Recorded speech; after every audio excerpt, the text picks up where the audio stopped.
As Pat said, I am the founder of Teleconnections. I've had the company for 12 years. I've been at the appointment setting gig for 22 years.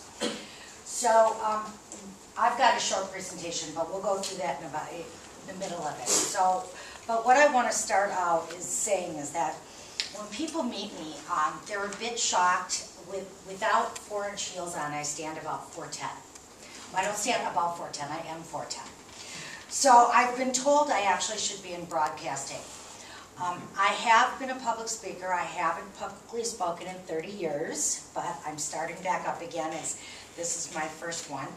And I was a bill collector before I went into this, so I definitely have a gift of gab and know how to use the telephone. When people meet me face to face after talking with me on the phone, they're a bit shocked at the big voice. So 22 years ago, a friend of mine and a colleague, who's actually a client today, came to me and said, I want you to get me indoors. I want you to set me appointments. And I said, what? What's that? And she said, we're going to write a script. You know how to speak. We're going to write a script. I want you to get on the telephone and I want you to set me appointments. I thought, what the heck? I'm always up for a challenge. So I started it. Little did I know that I would blossom a business into it 22 years later. So let's just pause for 1 second and, as my prior speaker said, the icebreaker or the opening line. So to digress for a minute, what did the baby corn say to the mama corn? Where's the popcorn? Heads up! Okay, so now that everybody's like a little bit more comfortable, a little bit more relaxed, the one thing that used to happen when this is digressing for a minute, but when I did public speaking back in high school under Toastmasters, is I used to practice in a much bigger room than this.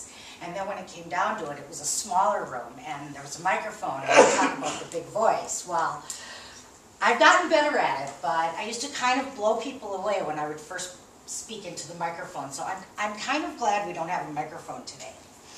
Anyways, one of the reasons that we're so successful is we have the gift to productive gab. So what that essentially means is for the last 22 years, we have been on the phones. And we have built a reputation, unlike telemarketing, which I'm not beating up, but we have built a reputation as a boutique B2B business development experts. We're also known as powerful people connectors. Keep in mind, like I said, I'm not beating up telemarketing. There's a reason for everything out there. But with telemarketing, you're going to get more of a smiling and dialing operation. You're going to get lots of volume. Typically, however, you're not going to end up with meetings with decision makers. They're probably most often not going to be solid, which means somebody knows why you're picking up the phone or walking through a door, and they're more than likely not going to be qualified. So with us, you're going to get solid appointments. People know why you're picking up a phone or walking through a door. They're going to be with decision makers. That's one of our first lines after we open up the pitch and introduce ourselves, and we represent ourselves as part of your company, so we're calling on behalf of whoever you are. And they're going to be qualified. The client's going to give us 3 to 4 qualifiers. So we're going to run a pitch, we're going to ask if they're the decision maker, we're going to lock in the meeting, and once we've done that, we're going to make sure that they're totally in your sweet spot. Because the owners, the lists are only as good as the owner's going to update. So if the owner doesn't take the Dun & Bradstreet call once a year, then they keep you guessing, which I actually had a prospect on the line a couple of months ago that said, I said, oh, so you're about 3 million in sales? And he said, no, we're 7 million. And he said, I said, oh, really? And he said, yeah, I like to keep you guessing. And I said, yeah, you do a good job at that. You obviously don't take the Dun & Bradstreet call. So let me ask a few questions. Who doesn't need doors opened for new business? And who likes to cold call in this room? Oh, good, a few of you. All right, not too many. Better yet, who's good at it? And why is this important to your business? So now I'll go over just a few slides. when it pays, when it doesn't, and why we're better at it than you are. This one, Pat? Yeah, just push to the side. There we go. Okay. Yeah, I think you just go 2. Yeah, I think I would too. Okay. Obviously, the importance of new sales leads is, you know, the number one reason businesses fail is, you know, lack of sales, lack of a pipeline. Not all customers are going to stay forever. And without a steady stream of appointments, you're going to run out of prospects. It's going to take a full sales cycle to close the business. So quick ad lib. I was in business, I think it was 2 or 3 years, and I had tripled my sales because people just could not believe the kind of meetings that we set. So then I think 911 hit, and I didn't have a pipeline. I depended on my referrals, my networks, and that worked really well for me for 3 years. I lost a third of my business because I was a stupid business person at the time. And a client called me up and they said, hey, can you download can you give us our database? And I said, sure. I was out of town. I called my director of BizDev. I said, you know, upload the database to these guys in CSV. Well, they had contracted 66 hours a week, which was a third of my business. There's a minimum of 10 hours before we get into that. So we started a pipeline. And I got one of my people on the phones to do calling to get me indoors. He's still out 10 to 15 hours a week. But what would happen is we'd get really busy like we are right now, and I'd stop the pipeline. And I'd say, okay, you know, we're really good. We need you on a client, blah, blah, blah. And then it would tank like it always does. And I practice what I preach is what I'm trying to tell you guys, is that 10 to 15 hours a week, I've got one of my superstars on the phone getting me indoors. So I close cold business often. So here's the difference between internet, email, and telephone. And we very much support, so I'm not, you know, I mean, Constant Contact, our CRM does e-blast, drip marketing. We very much support internet and email. Why? Because the cost is less in terms of what you're spending, and the cost per lead is going to be less. But if you don't back it up with telephone calling, you're not going to get a good response rate, and you're not going to get a quality lead. So use lower cost marketing methods first. Use your referrals, your internets, your newsletters, your emails, your drip marketing, and then combine that with the telephone marketing. It's going to balance the cost of the lead. It's not going to be as expensive because the old-fashioned picking up the telephone marketing is not a cheap gig, especially if you're as professional as we are. Use the telephone for qualifying customers that want to talk it through, large dollar contracts, business professional services, which is what our niche is. So let's talk about the caller. Are they wired to do this kind of work? So it's very interesting. I brought on a director of operations 6 years ago. I used to do my own hiring. And I've got people with me 4 to 6 years, and that's pretty unheard of in this industry. But I brought John on because John picks the cream of the crop. And I probably couldn't see the forest through the trees very well. And what he really has developed in terms of a very quick interview is there's a different wiring in a professional salesperson. Selling's a process with a beginning, middle, and an end, and we focus on the beginning. But our goal, when we cold call and get into the decision maker, everybody knows the old adage, that 30 seconds to capture their attention. Maybe you've got 2 minutes to convince them on the value proposition, and this is very different than a salesperson. The value proposition of intriguing them enough to take a meeting to learn more. We are not the experts. We don't want to be the experts. We will close the door before we'll open it. Versus the salesperson who is wired to do a solution complex sell with intelligence. Salespeople are used to the long sales cycle. That would make us crazy. We like the quick hit. We like to be able to get an appointment every 6 to 10 hours. Remember, we're not talking volume with us, we're talking quality. 4 ways to get more appointments. More dials. We've got accountability to you. We're all automated. More contacts. We know how to call at the right times. We know how to get past the gatekeepers. We know how to get the gatekeepers to help us in some cases. More callbacks. We know how to leave them. We have different kinds of messages, stronger messages.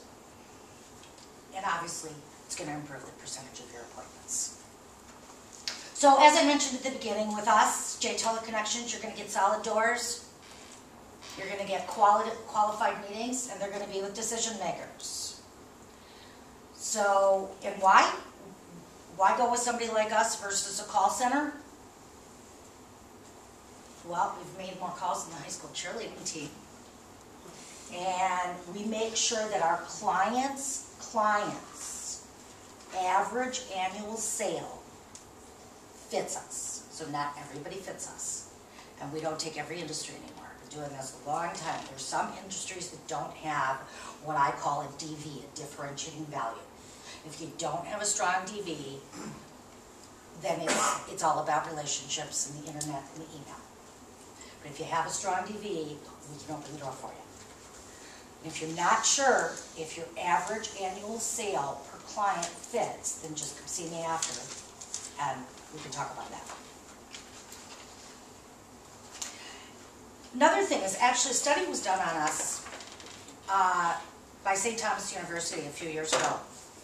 And the one thing that they researched 3 of our so-called competition, because once you work with us, you find out that we really don't have competition. But they researched 3 nationwide.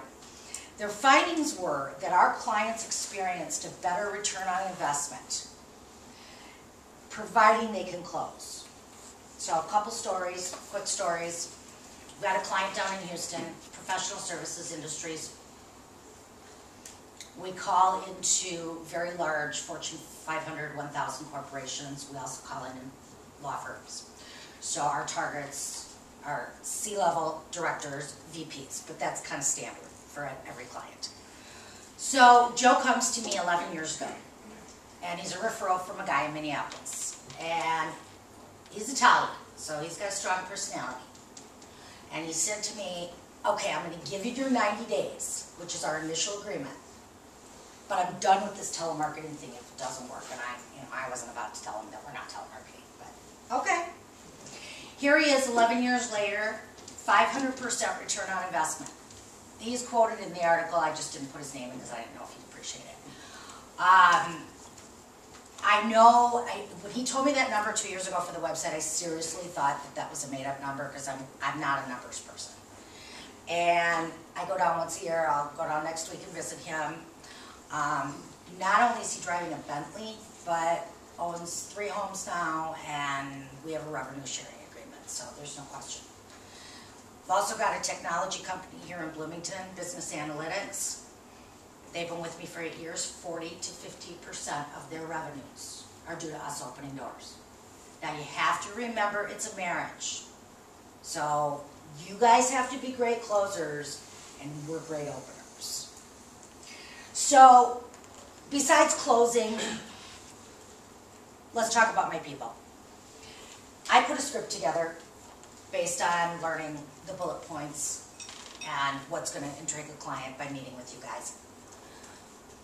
But the script's really only as good as the paper that it's written on. So it's really the caller that's behind it.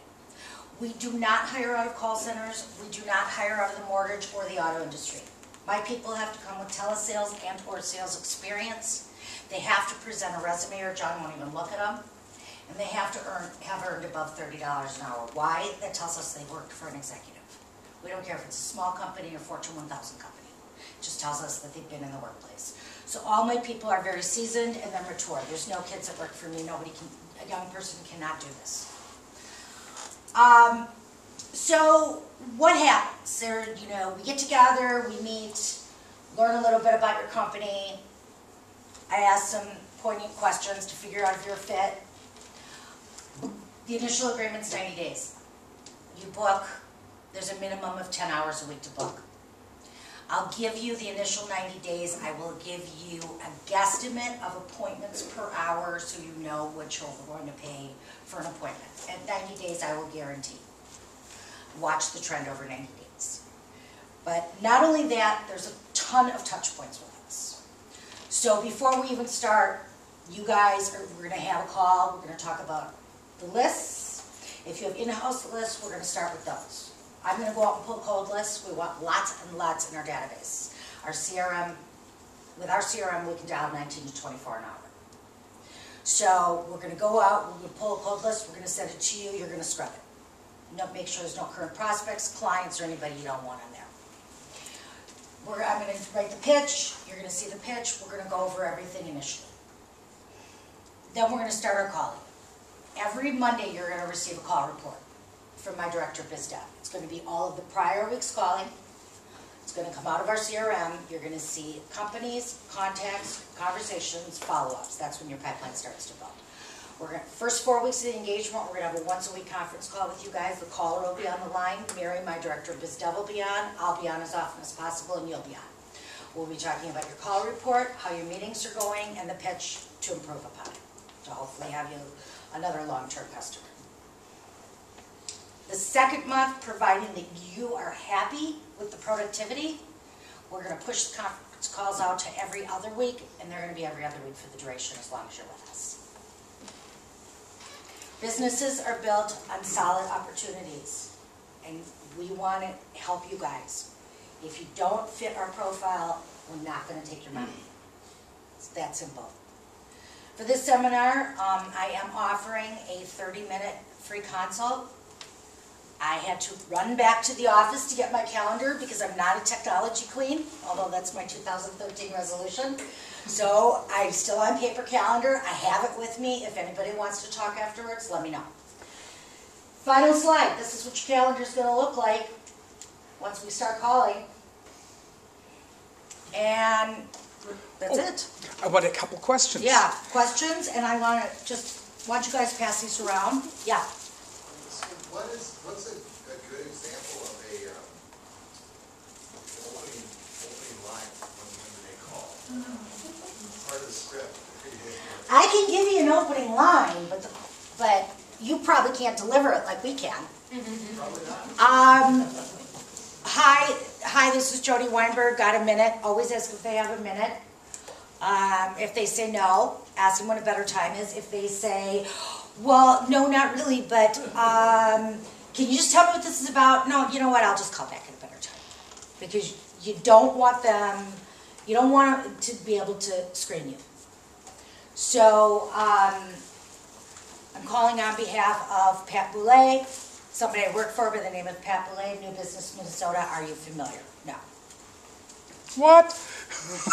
They'd be familiar. Most of our clients are not recognizable names. I mean, it helps if you have recognizable client names, because we use that for name recognition in the pitch.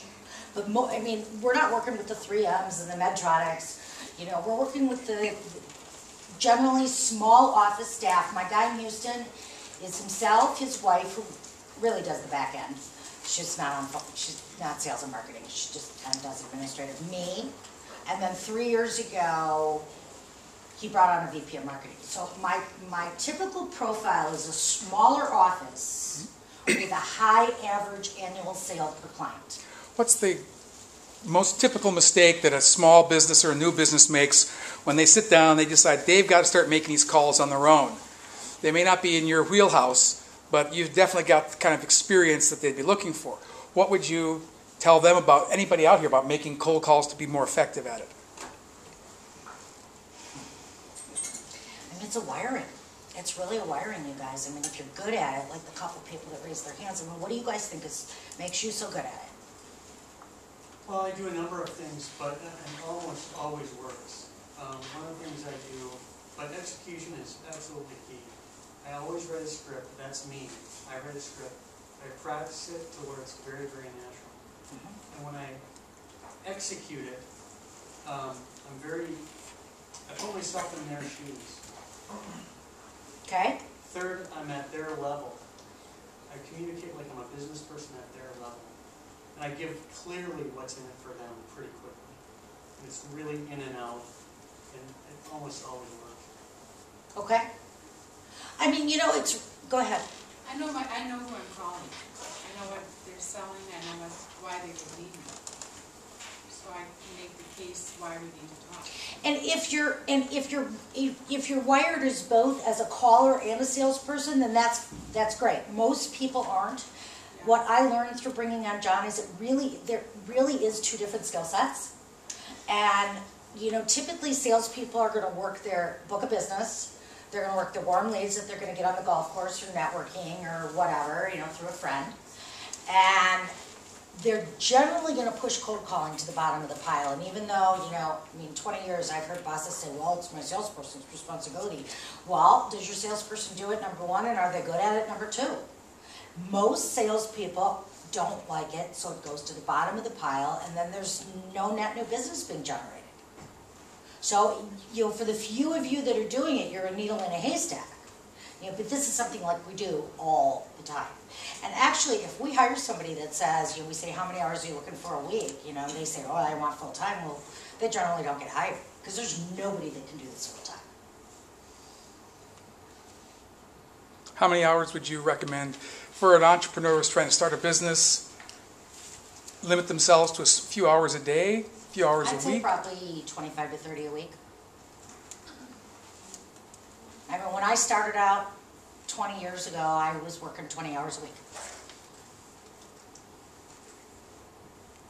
Leave messages? I'm sorry if I missed that part. Yes, we do. All kinds. Do you do fundraising? We have, yes.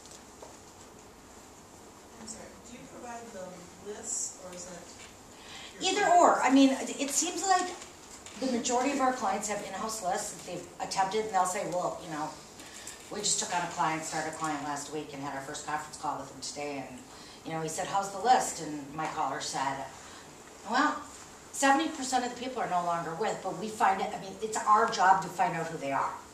So all we want from an in-house list, it's not that it's warm, but it's defined by demographic. So we start with that, and we use the same demographics. I mean, the client really directs the traffic. So we use, you know, whatever demographics you guys give us, then, like I said, I'm going to go out and pull a cold list, because we really do want thousands in the CRM. Okay, well, thank you very much.